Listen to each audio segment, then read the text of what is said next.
Hello and welcome to the Wicked Things podcast. We present to you Stadler House Book 2 Emily.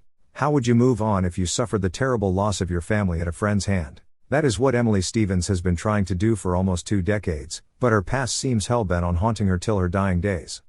She has continued to suffer and now finds herself locked away in a mental health facility. Dr. Stadler hypnotized and forced her to forget parts of her past before his incarceration. Dr. Waters, under court orders, continues to try and determine if Emily is sane enough to stand trial for murder. Rodney has moved on as one of the 2 survivors of the Stadler House massacre. But it seems fate has put him and Emily in a direct path towards one another. Who knows how this will all end or if it will end. Otherworldly forces are clearly at work in this small town of Port St. John, Florida. Emily emerges from the master bedroom, closing the door behind her. Her clothes torn, frayed, and her eyes are glassy and lifeless. She walks into the living room, focusing on the recliner and James. She growls under her breath. So many lives cut short by this monster. James turns his head to face her, smirking. He knows something's not right about her, but he can sense the familiarity of the change she has undergone. Rough night, girlie. Where's my dinner? Emily enters the living room, clenching her hands into fists. Her face cannot hide her murderous intent. She reaches into her scrub breast pocket and retrieves a handful of scraps of cloth, hair, and worse. She extends her arm and drops his trophies to the floor. I found your trinkets. James squirms, uneasy and nervous, seeing his private belongings tossed to the floor. His face twists and his jaw quivers as he sticks out his bottom jaw like an angry predator in the wild, ready to fight. I told you to stay out of the boxes in my bedroom. You had no right. Lightning strikes, and thunder booms outside of Mr. Hill's home. The brilliant flash of blue-white light brings into light that which wishes to stay hidden from the world.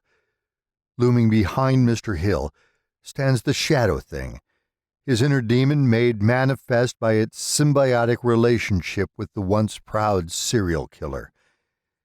Emily smiles as the entity takes full possession of her body. Anku glares at the demonically possessed elderly man that defeated him previously, but that was because he was unaware of the true nature of his adversary. The entity knows now what they must overcome to escort the dead into the twilight world and ultimately to their final destination. They remember what you did to them. To you, they will go home with me to where they belong. James and the chair spins to face Emily Anku, dragging heavy gouges in the terrazzo floor. The shadowy creature fades into the body of Mr. Hill. So, you think I am just going to let you walk out of here with my possessions? Did you bring an army? You know, from last time, you can't win on your own against me. Emily Anku lowers her head like a bull set to charge, but rather than rushing at the devil sitting before her, she raises her arms skyward. The entity empowers the ghostly victims of Mr. Hill to manifest through its powers. I am never alone. James scowls at her, and in a burst of movement, he hurls himself through the air, his hands set, ready to throttle her by the neck until dead. The strength of the demon filling every fiber of his being in their ultimate reunion of self and true self. One last dance, bitch. The army of vengeful spirits place themselves between Anku, Emily, and Demon James. They converge around the Demon James and drag him to the floor with a loud thud, and the snapping of bones follows his impact. James shakes his head, reeling from the intervention of the spirits. The anger of the demon shakes the foundation of Mr. Hill's home. The windows rattle at first against the surge of wind from outside, and the pressure generated by the foul power of the demon. Accompanied by a loud pop and crash, the windows fragment into a shower of thousands of razor-sharp pieces scattering across the floor of the Hill House living room. Anku Emily clenches the fist of its extended arm.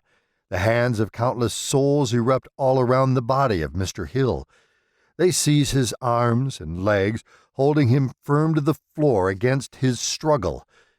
The voice of the entity booms from her mouth, giving orders to the spirits. "Separate them." Demon James' eyes widen as images of a painful splitting of the pairing rush through his head. He slips an arm free from the grasp of the wraiths and growls at Emily Anku. The jagged shards of broken glass fly into the air as if guided by a powerful gust of wind. They race through the air, slicing into the flesh of his adversary. "Die!" Anku raises Emily's arms to stop the whirlwind of broken glass from striking out her eyes. Instead, the shards of glass tear deep into her flesh, ripping at her arms, legs, and torso. The pieces gouge deep and carve away large sections of meat from Emily's body. She winces as the pain intensifies from the assault. James rages against the army of his ghostly victims. The harder he tries to pull away from their grasp, the more ghostly hands appear.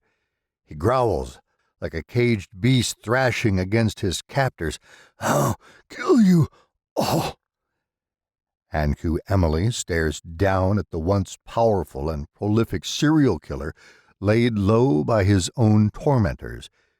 She plunges her hand through his sternum. The room fills with the loud crunch of his bones. She wiggles her arm, searching for something hidden inside him. "You can't hide any longer.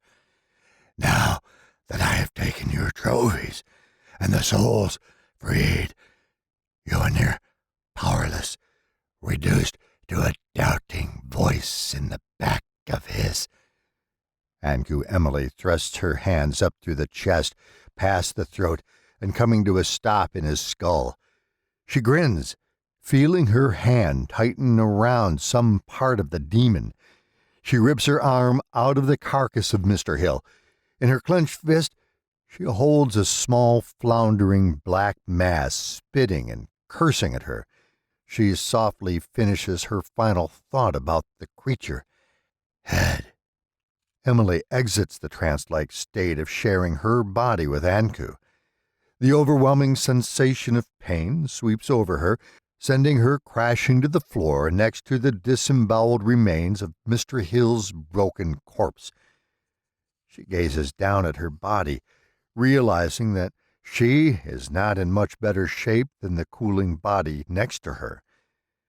As soon as the entity leaves its fusion with Emily, the pain of her injuries hits her full force. She feels the intense sting of every wound on her body.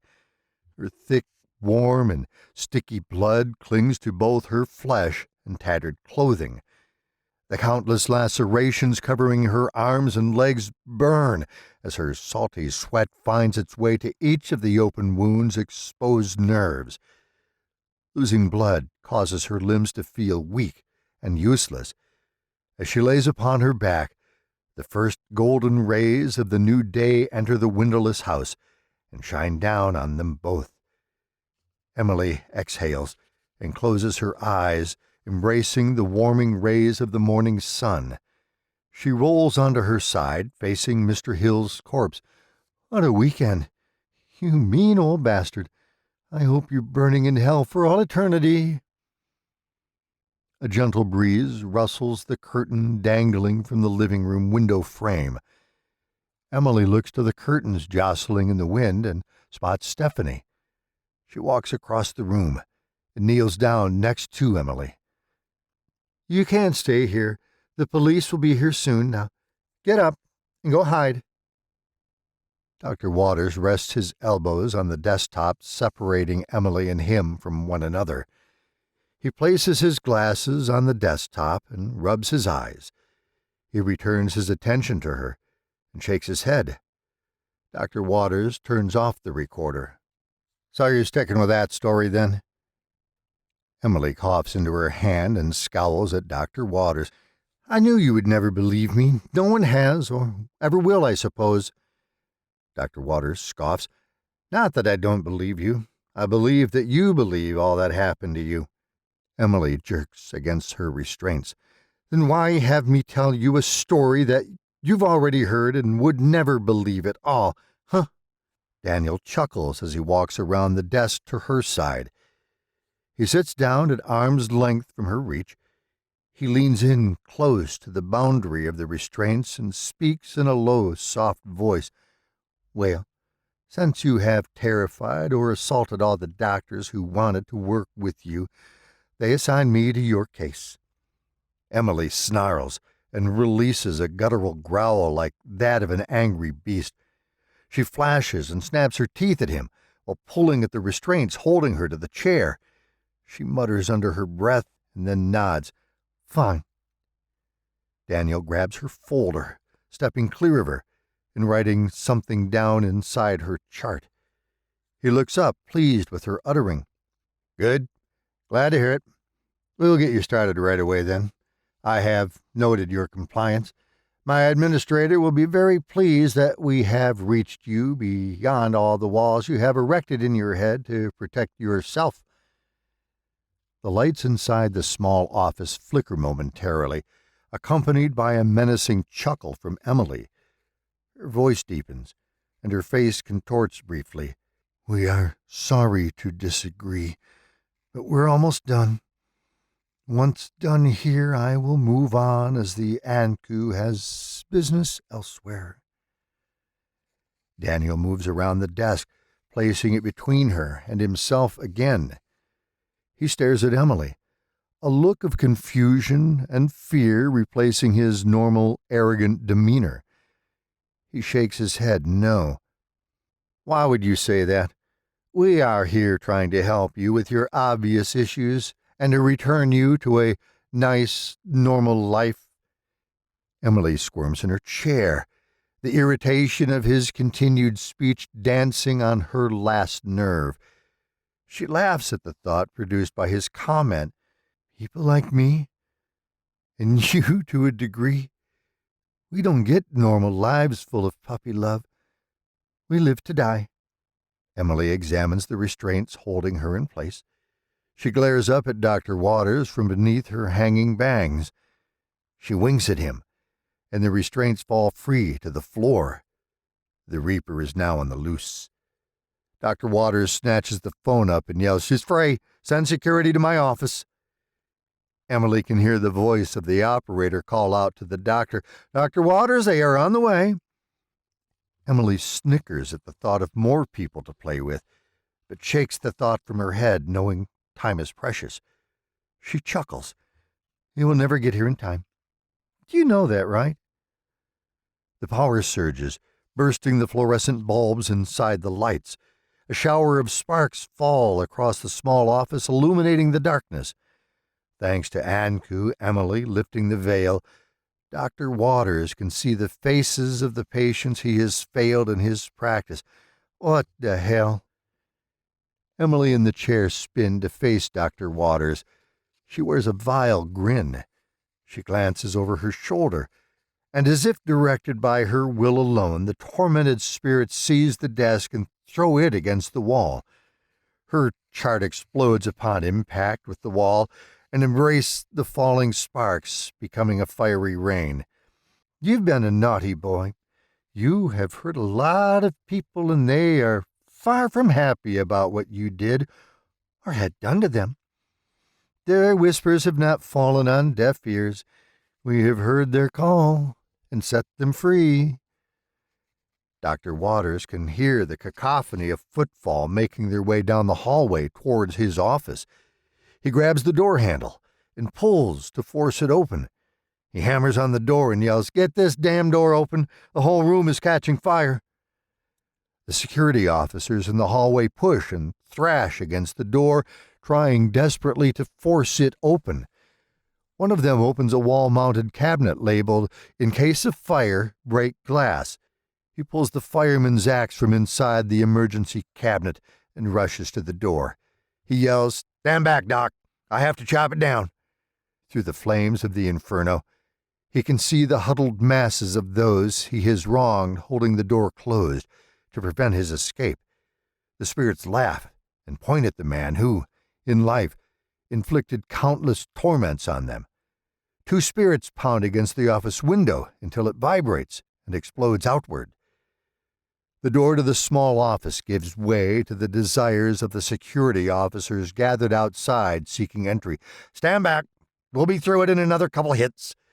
Emily hears the security officers and knows she cannot allow him to escape his rightful punishment a second time.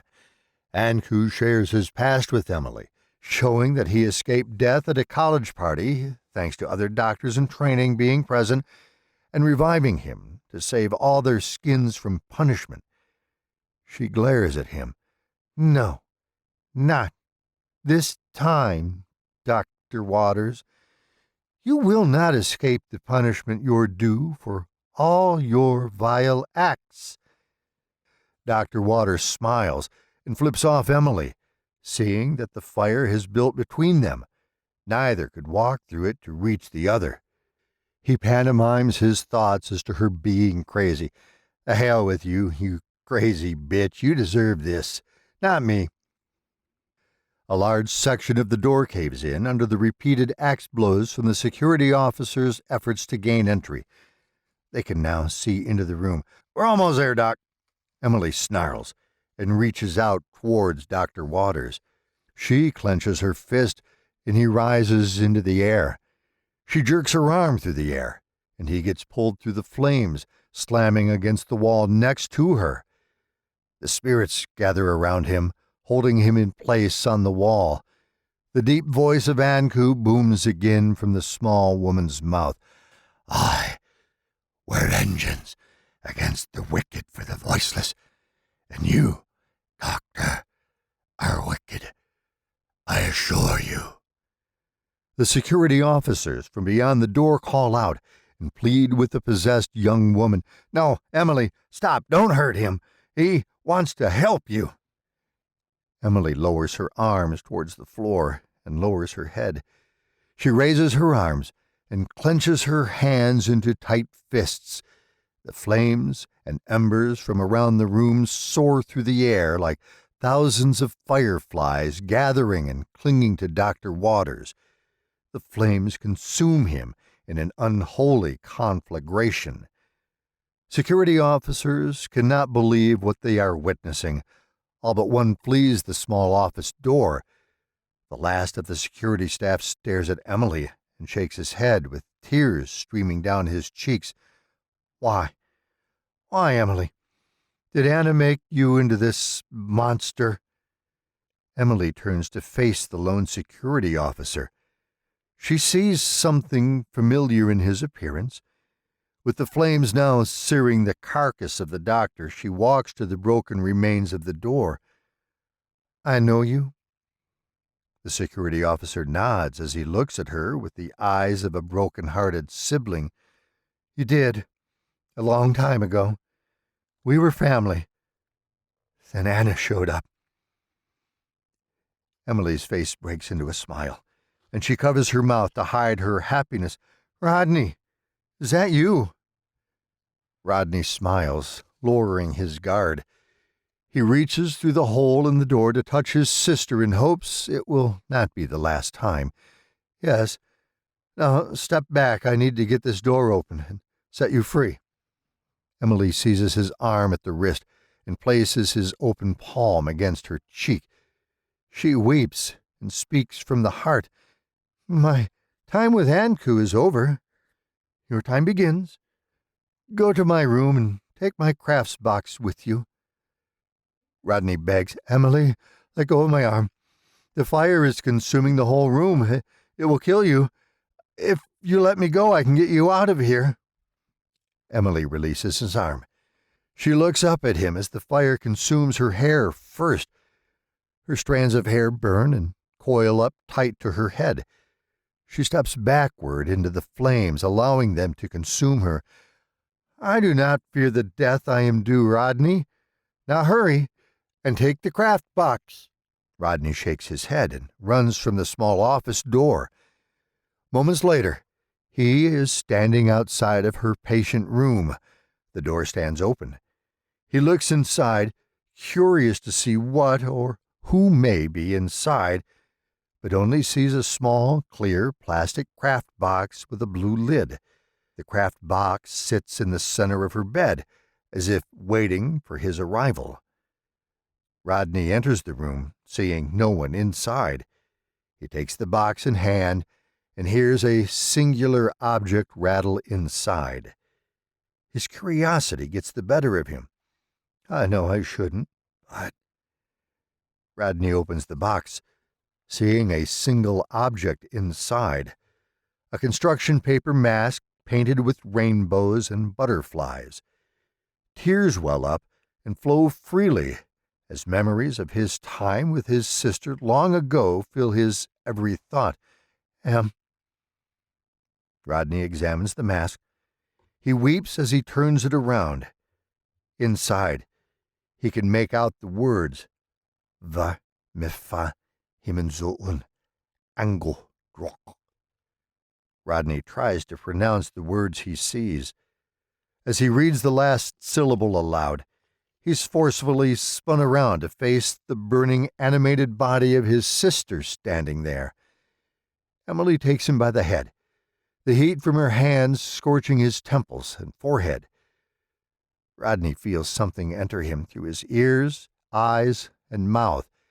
He screams in pain, but his voice fades away to silence. He watches as she collapses in a heap of charred flesh and pungent stench.